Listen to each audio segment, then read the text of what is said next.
Sayang naman nga kasing oportunidad. Kaya ako ang kumita ng pera. Hindi na dapat ako nakasandal sa mga magulang ko dahil tapos na ako sa pag-aaral. Wala ka namang ibang masasandalan kundi ang pamilya mo. Kaya naman nila ang sitwasyon mo. Kilala ko sila tita at tito. Nagbaba ng tingin si Winnie. Di na rin to sumagot dahil binalot na matinding pag-iisip ang sistema niya. Sobra na ang pangyayaring ito. Para ngayon siya sinusubok ng tadhana para maging matatag at matalino. Ngunit ngayon tila nawawala siya sa tamang tiyempo kung anong tamang desisyon na gagawin niya. Sa kalagitnaan ng katahimikan may natanggap na tawag si Calix mula sa kanyang ina. Ang sabi nito baka makakauwi sila ngayon sa probinsya dahil may gaganapin silang family reunion. Ipinaalam ni Calix na nakauwi na to ng probinsya at maghihintay na lang siya sa bahay. Nagpaalam na rin to sa kanyang ina upang muling kausapin ang kaibigan niya na natulala sa pag-iisip. Uuwi muna ako sa bahay. Babalik ako mamaya. Bumuntong hininga ang dalaga. Baka abala ka na masyado ngayon. Di mo naman ako kailangan tumungo dito, Calix. Umiling si Calix bago luhin ang buhok ng kaibigan. Sasamaan mo akong tumungo sa pwesto mamaya. Sabihin mo rin si tita tungkol sa pagpunta ng babaeng nandito para di na siya mag-isip pa. Tumango na lang ang dalaga dahil wala na rin naman siyang magagawa pa. Salamat, Calix. Sus? Parang ibang tao ka naman sa akin, Wen. Mauna na ako see you later. Nagpaalam muli si Calix bago tuloy ang sumakay sa kanyang kotse. Muling napag-isa ang dalaga kung saan sunod-sunod na pumasok sa isip nito lahat ng problema. Para na siyang mababaliw kung di lang niya tinatanggalan ang sarili. Nilalabanan ng lungkot dahil kailangan niya maging malakas para sa pamilya niya. Bago ito magpatuloy sa gawaing bahay, ginawan niya muna ng maiinom na gatas si Lola Perla para makainom na ikalawang gamot. May 3 gamot kasing iniinom nito at naibang lahat ng yon. Ang gamot na inumin niya ngayon ay panghuli na sa umagang to. Inilapag niya ang gatas sa gilid ng mesa, katabi ng ginawa niyang sandwich. Nakita nitong natutulog pa rin ang matanda habang diretsyong peso nito sa kanyang kinahigaan. Naupo to sa gilid bago haplusin ang noo ng matanda. Ngunit natigilan din ang dalaga nang maramdaman niyang kakaiba ang timpla ng lola niya. Hinawakan niya ang kamay nitong may kalambutan, ngunit tila ba bahagyang nilalamig. Malakas ang pagtambol ang dibdib nito dahil nang tawagin at gisingin niya si Lola Perla, tila hindi siya naririnig ng matanda. Lola, uminom na ho kayo ng gatas ninyo. Nanginginig ang tinig niya habang pilit kinakausap ang matanda. Ngunit wala ito naging anumang kilos. Maging buong katawan niya ay walang aksyon. Hindi sana nais kumpirmahin ni Winnie ang lagay ng lola niya dahil sa kaba. Ngunit hindi nito naitiis na yakapin ng matanda kung saan sumabay bumagsak ang kanyang luha. Doon ito napatunayan, huli na ang lahat para makausap pa nito ang minamahal niyang lola. Winnie's POV. Ang buhay ay isang biyaya ng Diyos na hindi mo matatanggihan. Sa oras na mabuhay ka, wala kang ibang gagawin kundi maging masaya. Ngunit hindi lahat kinakayang pagiging masaya. Minsan dumarating tayo sa punto ng buhay natin na sobrang lungkot, sobrang dami ng problema, at ihilingin mo na lang sa Diyos na mawala ka na. Napaka-miserable ng buhay ko ngayon. Hindi ko alam kung bakit bigla na lamang nangyari to. Mapapatanong ka na lang sa sarili mo, naging masama ba ako? Wala naman akong ginawang masama para pagdaanan lahat ng to. Di ko maiwasang mag-isip. Sumisikip ang dibdib ko sa bawat problemang meron ako. At ngayon parang nawala ang kalahati ng katawan ko dahil sa nangyari kay Lola. Di ako makapaniwala na ganun lang ang mangyayari. Bakit ngayon pa? Bakit siya pa? At bakit ngayon pa kung kailan kailangan ko ng mga habilin niya? I could not stop my tears when Lola finally arrived home. Mas pinili naming sa bahay na lamang iburol si Lola. This is an unexpected day. Lola was fine this morning. I don't have any idea why she ended up here. Hindi ko siya halos matingnan kung saan siya ngayon nakahiga. Hindi ko tanggap. Ayokong tanggapin dahil parang ang bilis naman yata ng pangyayari. Condolence, Iha. Tuwango lang ako kay Tita Leonor. Walang kahit anong ekspresyon sa aking mukha dahil pinipigilan kong maiyak. Hindi ko alam kung may bubuhos pang aking mga mata matapos namin isugod si Lola sa ospital kanina. But sad to say, Lola Perla is dead on arrival. Ang sabi ng doktor, inatake to at hindi agad naagapan. After I heard that, I am blaming myself for not taking care of her, for not staying on her side because I'm still busy for someone. I did not expect the news. When? Bakit biglaan ang nangyari? Kinagat ko lang ang pang-ibabang labi bago mag-iwas sa tanong ni Calix. Hindi ko nga rin alam ang isasagot ko. Para na akong manhid. Para na akong wala sa sarili dahil sa sakit. Gusto ko na lang umiyak ng umiyak hanggang sa mapagod. Sobrang bigat ng dibdib ko at parang nais ko ng sumuko. Hey! Hinaplos ni Calix ang balikat ko. Nakatayo lamang ako sa gilid ko sa tinatanaw ko ang hinihigaan ni Lola. Hindi ko kayang lumapit. Hindi ko pa siya sinilip buhat kanina dahil para ako nanghihina. Ngayon pa nga lang nasa malayo ako para nang sinasaksak ang dibdib ko sa sakit. Paano pa kaya kung masilain ko na to ng lubos? You can cry with me, Wen. I know this is hard for you. You're the only one granddaughter. Alam ko malapit na malapit kay ni Lola. Umiling lang ako sa sinabi ni Calix. Humahapdi ng aking mata ngunit pinipigilan ko na umagos ang luha doon. Ayokong nakikita ni Mama na mahina rin ako. Alam ko masakit din para sa kanyang nangyari. Ayoko na makisama pa at kung maaari maging matatag lamang ako sa paningin nila. Bakit kailangan niyang kunin ang buhay ni Lola? Napatitig sa akin si Calix dahil sa sinabi ko. Nagbara biglang aking lalamunan habang diretso lamang ang paningin. Hindi natin alam when. You know, when your Lola died, Lola Perla asked me that too. Yun din ang sinagot ko. Hindi ko tanggap ngayon at hindi siya nakahiga dyan. Hindi sumagot si Calix sa sinabi ko. Bagkos, niyakap lang niya ako dahil tiyak na naramdaman nito ang hinanakit ko sa loob. Ngunit kahit anong gawin niya, nasasaktan pa rin ako. Nalulungkot, naungulila at lahat-lahat ng sakit nasa akin na. Bakit hindi na lamang ako ang kinuha nila? Mas gugustuhin ko yon. Masyado nang nakakapagod. Humiwalay siya sa akin matapos niyang sabihin iyon. Do you hear yourself, Winnie? Wala namang may gusto sa nangyari, Lola. Perla is in rest. Finally. Peacefully. Wala nang sakit. Wala nang nahihirapan. Don't you think she is not suffering when she's leaving? Nahihirapan na rin si Lola. And now, no more pain with her. Kasama na niya si Lolo. Sa haba na sinabi ni Calix, pumasok lang yan sa tenga ko at lumabas na sa kabila.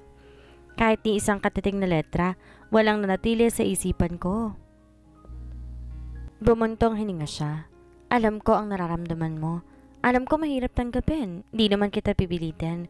But don't blame yourself. I know you. Sinisisi mo yan ang sarili mo. Totoo naman, Calix. Kahit sang parte mo tingnan, kasalanan ko. Nagpabaya ako. Kahit isabi niyo ni Mama, alam ko kasalanan ko. Akong kasama ni Lola eh. Dapat binabantayan ko siya. No, hindi ikaw. Ngayong araw na to, kung may babawiin man ang buhay, wala tayong magagawa. If your time is end, you cannot do anything to stop that. At ang nangyari kay Lola, oras na niya. Di natin yan mapipigilan. Kahit ano yatang sabihin ni Calix ngayon, wala pa rin nagbabago sa nararamdaman ko. Still more painful. Hindi ko alam kung saan ako huhugot ng lakas. I can't stand his trials. Bakit ganito? Calix decided to stay on my side. He never leaves me even he have a lot of things to do. Tomorrow is their family reunion but his family cancelled it because of what happened to Lola. Wala din naman akong sinabi pa. Siguro nga kailangan ko rin si Calix sa tabi ko. Kumain ka muna, anak. Namamaga ang mata ni Mama nang lumapit siya sa akin. Malalim na ang gabi at ang mga nakipaglamay unti-unti nang umaalis. Ngulit hanggang ngayon nasa upuan lang ako malapit kay Lola. Parang ayoko nang umalis o kumilos man. Napakabigat ng pakiramdam ko at kahit anong gawin ko, para lang akong lantang gulay. Mamaya na, Ma. Paos ang aking boses na sumagot kay Mama. Tinitigan lamang niya ako habang nakatayo sa aking harapan. Kalaunan bumuntong hininga siya bago silipin si Lola. Kahit na nakabantay ako sa gilid nito, hindi ko man lamang siya magawang tingnan. Nanginginig lang ang kamay ko at baka himatayin lang ako oras na makita ko siya. Ang ganda ng Lola mo. Yon ang siyang inusal ni Mama. Na kay Mama lang din ang paningin ko kung saan pinapanood ko ang kanyang pag-iyak. Alam ko mahirap to. Masakit to para sa atin pero nandito na. Natapos ng misyon ni Mama para sa akin. Ginawa niya ng lahat at lahat ng iniwan niyang payo. Alaala, mananatili lamang sa puso natin. Biglang sumikip ang dibdib ko. Sa sinabing iyon ni Mama, alam ko wala na. Ngunit natural lang sigurong mahirap tanggapin sa una, si Lola'y masyadong malapit sa akin simula bata pa ako. Halos lahat-lahat sumasariwa sa isip ko noong mga panahong malakas pa siya. Ang mga bagay na itinuro niya sa akin, ang mga alaala, Lahat ng iyo'y pumapasok ng walang tigil sa isipan ko. Malakas ka, anak. Kailangan natin maging matatag sa ngayon. Maski ako hindi ko matatanggap ang pagkawala ni mama. Pero wala na, anak. Namahinga na ang lola mo. Iniwan niya man tayo sa ngayon, mananatili naman siyang bantay sa atin. Naririto lamang siya. Tinuro ni mama ang puso ko. Tipid siyang umiti kahit na umiiyak. Hindi siya aalis dyan. Mananatili siyang buhay sa isip at puso natin. Nang gabing yon, hindi halos ako nakatulog dahil sa nakapikit na mga mata. Di rin naman ako umalis sa tabi ni Lola at naroon lamang ako hanggat kaya't sa mag-umaga. Dito na rin natulog ang pamilya ni Calix. Maging ang mga dating trabador ay mananatili dito kung kaya't sobrang dami ng tao na nakikita ko. Lahat sila pinapagaan ang loob ko. Medyo nababawasan ang lungkot ko sa tuwing nagkukwento sila tungkol kay Lola. Ngunit sa oras na mapag-isa ko at tumahimik na, hindi ko na maiwasan na mag-isip pa. Kusa na lang tutulo ang aking luha sa mata kahit pigilan ko pa. Coffee? Calix handed me a cup of hot coffee. Kinuha ko yun kahit ilang kape nang nainom ko, buhat kaninang madaling araw. Why don't you take a nap, Wen? Kahit ilang oras lang, baka ikaw naman yan na magkasakit. Tipid nang umiti ako kay Calix. Nakaidip na naman ako kanina, Cal. He sighed while looking at me. Mataman siyang nakatitig sa akin bago nag-iwas ang tingin. Do you have a plan to tell this to him? I faced him again because of his question. Nangunot pa ang noo ko ngunit kalaunan, naintindihan ko na kung sino nga ang tinutukoy niya. Hindi ba't naging malapit naman siya kay Lola? May karapatan naman siguro siyang malaman to. Hindi na. I firmly pointed my answer. Kung makikita ko lang din naman si Jolina, wag na. Baka tuloy na lang mawalang respeto ko. Kay Philip lang natin ipapaalam. Saad ni Calix. Matigas ang pagkakasabi ko nito dahilan para matigilan siya. Once I called him and invited him here. Aasa yun. Iko-comfort ako hanggang malaman ng mommy niya na narito na siya. I don't want chaos in my Lola's funeral. He sighed heavily before nodding. Nasabi ko lang naman yon. But if that's your decision, wala akong magagawa. Pero malalaman din niya, hindi ba? Hindi ko alam. Ayoko nang isipin pa siya. I'm sorry. I did not intend to mention him. Wala ba kayong lakad ngayon? I immediately just changed the topic. Mabilis siyang umilim bago sumimsim sa hawak niyang kape. The family reunion is cancelled. Maybe we will resume it next year?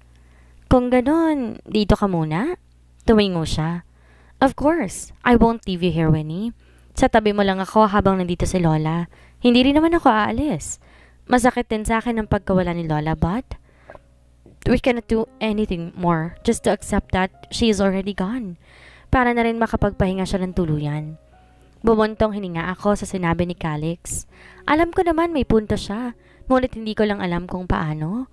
Hindi ko alam kung anong gagawin para gumaan ang pakiramdam ko. Siguro nga hihilom din ang sugat na nasa puso. Maglalaho din ang sakit balang araw at unti-unti kong matatanggap ang nangyari kay Lola.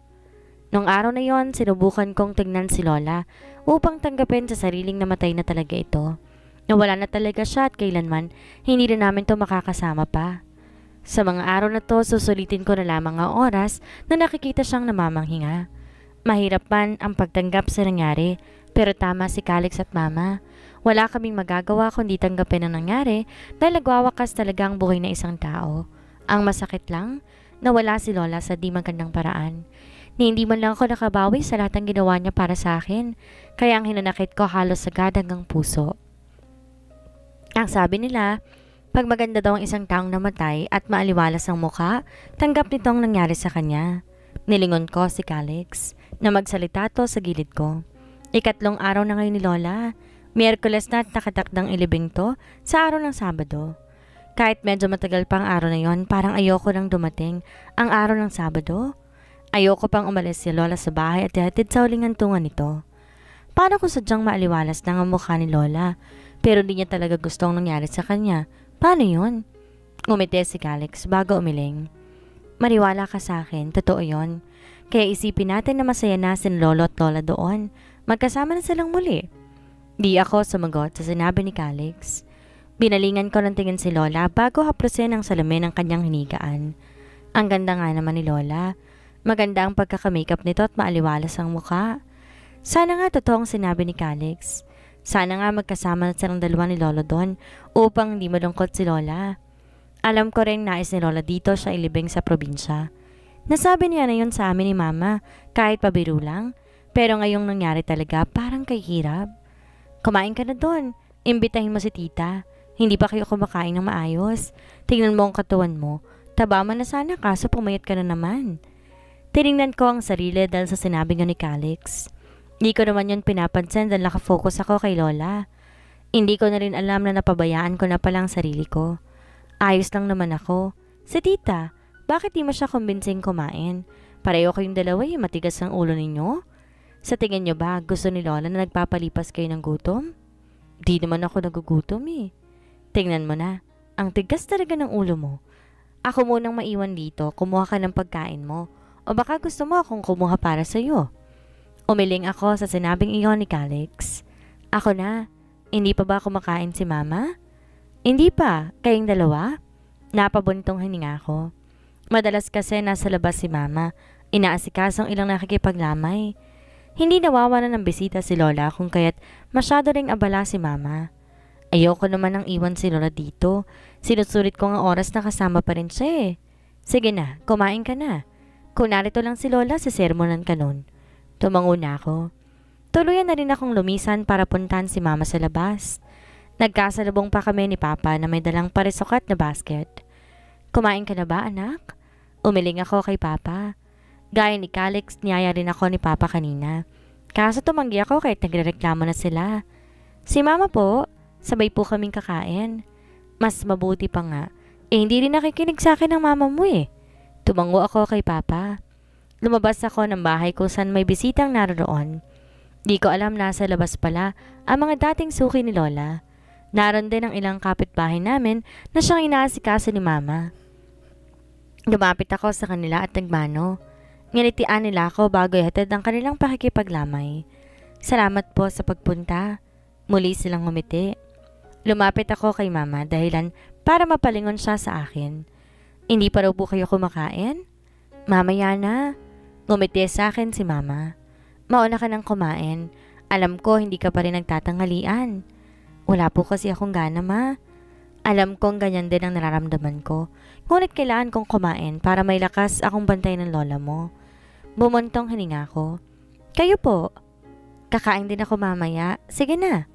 Wala ako ibang ginawa kundi tumango na lamang. Nagpaalam na rin ako sa mga kaibigan ni Lola na papasok muna. Dumiretso ako ng kusina para sumubo muna. Nakabantay din naman si Papa at Calix kay Lola. Naroon din ang mga magulang ni Calix habang may pinag-uusapan sila. Samantala, sa loob ng kusina kung saan marami namang nakahapag na pagkain, ngunit isa'y walang napapadating sa aking interes. Nalungkot lamang ako. Nanguli lang muli bago mo po sa aking pwesto. Kahit saan yata ako tumingin, naalala ko si Lola. Ang hirap. Hindi ko alam kung hanggang kailan to at kung hanggang sa naabot ang katatagan ko. Ang sakit mawala ng minamahal, lalong-lalo na isang mapagmahal na Lola. Winnie's POV. Matapos ang libing ni Lola, nagsimulang magbagong buhay ko. Parang di na sapat sa akin na magising ng maaga, lalo na siya sa bahay. Hindi halos ako sanay. Ang pangungulila sa sistema ko'y naroon pa rin kahit na isang linggo nang lumipas. Alam ko marami nagbago dahil nasanay akong kasama araw-araw si Lola. Hindi pa rin ako sanay ngayon na wala na siya.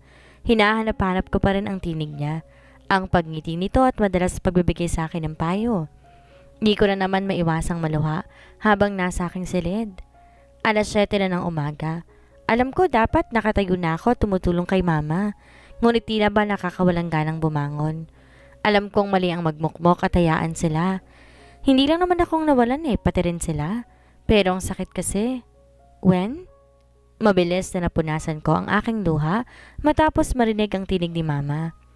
Kumatok siya 2 beses dahilan upang bumangon ako para pagbukasan siya ng pinto. Seryosong mukhang bumungad sa akin na makita ko si Mama. Yumuko ako bago suklayin ang aking buhok. May bisita ka. Nagangat din ako ng tingin matapos marinig iyon. Ngunit mabilis ko ring naalala na si Calix lang naman ang madalas bumibisita sa akin. Maghihilamos lang po ako saglit. Bumuntong hininga si Mama bago tumango. Hindi rin naman siya nagbigay imik matapos kong kumuha ng towel sa gilid ng pinto.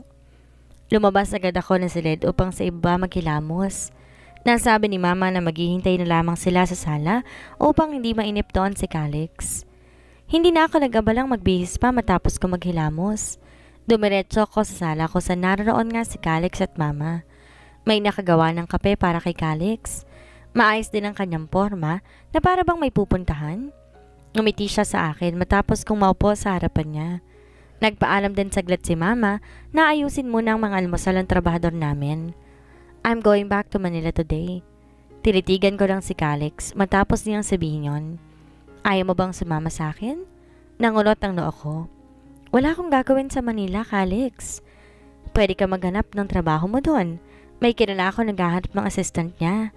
Hindi ako kumibo sa sinabi niyo ni Calix. Naisip ko rin naman na yon bago ilibing si Lola. Nasabi ko sa sarili ko, kailangan ko na maghanap ng paglilibangan upang di ko siya gaanong mamiss. Ngunit sa Manila, paano kung magkita kami ni Asher doon? Malayo ito. Huwag mong isipin na magkikita kayo roon. Alam ko naman hindi mo siya nais makita. Bumuntong hininga ko. Isang kumpanya ba yan? Tumango si Calix. Kilala siya ni Mommy. Customer namin to sa bar. Hiring ang company nila at maraming pwesto kang pwedeng pagpilian. Nagbaba ako ng tingin. Nag-isip ako kung ano magiging desisyon ko. Siguro nga kailangan na magtrabaho upang hindi ako masyado maging malungkot dito sa bahay. Wala naman na rin ako magagawa pa. Kahit anong iiyak ko dito at maggulong sa aking silid, hindi na may babalik pa ang buhay ni Lola. I'm going to take the board exam tomorrow. Sasama na rin kita sa magiging boss mo para makapagtrabaho ka agad. Tumango ako bago tipid ng ngumiti. Sige, payag na ako. Ngunit ayon sa front door, desk, kung pwede sana doon mismo ako sa opisina. Wala namang problema yon. Winnie, malaki ang company nila. Pwede ka kahit saan mo gusto. Tumango ako, hindi na umimik pa. Gusto lang kitang tulungan para wag kang masyadong malungkot. Alam kong dinaramdam mo ang pagkawala ni Lola, pero ayoko magkasakit ka. Kaya naisipan ko na puntahan kita dito. Pilit nang umiti ako sa sinabi niyang iyon. Salamat, Cal. Ganun lang siguro. Masakit talaga kapag sariwa pang nangyari. Hindi ko agad makakalimutan si Lola. Hindi ko naman sinasabing kalimutan mo si Lola. Mananatili lamang siya sa isipan natin. Pero yung sarili mo, masyado mo nang pinababayaan. Nagsumbong sa akin si tita. Hindi ka raw masyadong kumakain. Lagi ka lang daw nasa kwarto mo at nakakulong. Wala naman kasi ako ibang gagawin eh. Pag nasa labas lang ako, namimiss ko si Lola. Parang mas madalas ko siyang maalala kapag nasa labas ako. Kaya't nagkukulong na lang ako sa kwarto. Nagbuntong hininga naman si Calix. Kaya nga, abalain mo sarili mo. You still have a family. Kung sino na ang mga narito, sila nang pahalagahan mo. Magsimula kang muli, magtrabaho ka, and next year, try to pass the board exam para matupad mo ang pangarap sa'yo ni Lola. Nakagat ko ang pang-ibabang labi dahil sa sinabi niyo ni Calix. Doon na rin dumating si Mama ko sa nakita nito ang pamumula na mata ko. Napabuntong hininga siya bago maupo sa tabi ko. Niyakap ako nito at tiniyaan nang umiyak. May punto si Calix, anak. Alam kong malapit ang loob mo sa lola mo pero hindi naman pwedeng tumigil ka na. Magsimula kang muli. Mas matutuwa ang lola mo sa gagawin mong yon. Tumango ako kay Mama habang nakayakap pa rin siya sa akin. Pasensya na po, Ma. Masyado po ako naging mahina. Alam ko po nahirapan din kayo. Sorry po. Shhh! Hinaplos ito ang buhok ko. Pinapatan ako sa paraang yon.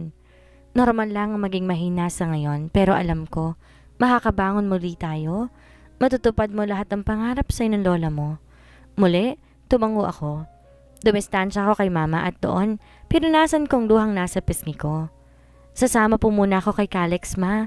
May inoffer siyang trabaho sa akin. Baka doon muna ako titira kila Tita Leonor. Tumango si Mama. Mabilis siyang pumayag. Hindi na nagdalawang isip pa. Kung ano makakabuti sa'yo, doon ako. Mag-iingat ka lamang muli sa Manila. Tumawag ka lagi, Tipid akong umiti bago tumango. Maayos na rin naman lahat ng utang ni Mama. Nabayaran niyang lahat iyon matapos mailibing si Lola. Samantalang si Calix hindi na nagpabayad pa. Nasabi nito kay mama na idagdag na lamang namin iyon sa panggastos araw-araw. Di na rin naman na nagpumilit si mama dahil kilala niya si Calix. Sila tita naman at Trixie hindi nakauwi habang nakaburol si Lola. Mahina na kasi ang daddy ni Trixie. Nakarating na lang siya sa higaan at hindi nakakatayo pa dahil sa malubhang sakit. Samantalang si Trixie naman hindi makakauwi dahil inarangan ng passport nito. Napag-alaman namin na nabaon pala sa utang ang daddy niya kung kaya't ang pangalan nila ay nakaban sa airport at hindi sila maaaring lumabas ng bansang iyon.